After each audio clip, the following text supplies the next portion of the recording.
welcome to this week's Weekly Decanion.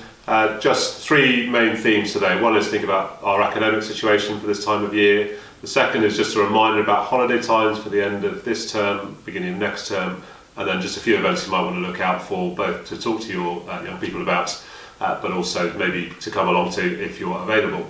So firstly, this really is the busy season for academics. We've got coursework coming to a close, we've got deadlines being met for practicals as well, and that's bringing a certain pressure, as you can imagine, on certain year groups, particularly our GCSE and A-level candidates.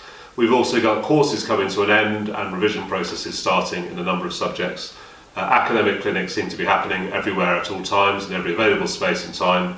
And also the library is becoming a busier study place and a much sought after space. So we just really want to encourage your young people, if any chance that we can help manage the pressure by getting them started and getting them going early, we'd love to do that. We're tending to find that the atmosphere within those two year groups is really positive at the moment, with most engaged, but there are always a few that find it more difficult to find that motivation. So we'd love to help you. Do get in contact, maybe first of all with tutors and housemasters, housemistresses, but also any member of staff if you've got a concern. Just a reminder as well about the holiday time, so we're keen to support those two year groups in different ways in the holidays. The first is as part of our school offering, we offer study space during the first week of the Easter holidays. So if you've got a son or a daughter and you live relatively locally and you would like to use mornings for them to come in and study in school, just gets them going, we can provide some space for them. There's no charge for that, there's no teaching involved, but staff like myself and the library team will be providing some supervision for that, so it's a nice, quiet, easy space for them to be in. The second option, which you will be aware of, I'm sure, is in the third week of the holidays, the 13th to 17th of April, our services organisation, Dean Close Services, they provide a revision course which is taught, fully taught, in that particular week, with residential offerings available for those of you who live slightly further away. There'll be details of that, I'm sure, somewhere in our mailing. Thinking about the holidays, please, just a reminder that the first week of the Trinity term, the summer term, is the second week for most local schools to us here in Cheltenham. So if you know that you have people caught up in both of those school systems, just being aware that those, for this particular year, they don't align. The reason for that is the lateness of Easter.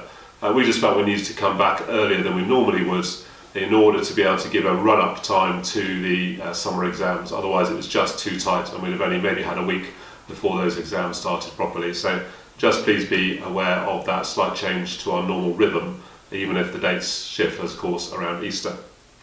And then finally, looking ahead to next week, there's a lot of things going on in the classroom, but also continuing to happen for all those other year groups outside. So we've got our field day on Tuesday with an NCO dinner for the CCF in the evening. We've got our under-14 rugby team. We're playing in the county final at Kingsholm. That's at 6:40 on Wednesday. So 6:40 on Wednesday. It'd be great to have any spectator support, and please do just turn up and bring your loud voices. That same evening at 7 o'clock in the music school, we've got the Senior House Public Speaking. Everybody's welcome to come to that. We normally have a great crowd, and it's just a great evening to listen to the 10 houses share their thoughts and argue their case on an issue that's important to them. We've got our solo singing competition, again, happening in the music school on Thursday evening. So if music is your thing and you want to hear some of our brilliant singers, it's a real treat of an evening. So look out for that on Thursday evening. And then finally, as a school, we're celebrating International Women's Day, which officially is on Saturday. We're going to be having a speaker, one of our parents, speaking on Friday at 2:20 as part of our normal rhythm for theatre service in the Bacon Theatre on that day, as we start to celebrate all that it is for the women in our lives, whether that is sisters or friends or ourselves or mothers, whatever that might be. So that's an exciting day for us to celebrate. Lots going on, as you can imagine. Have a great weekend.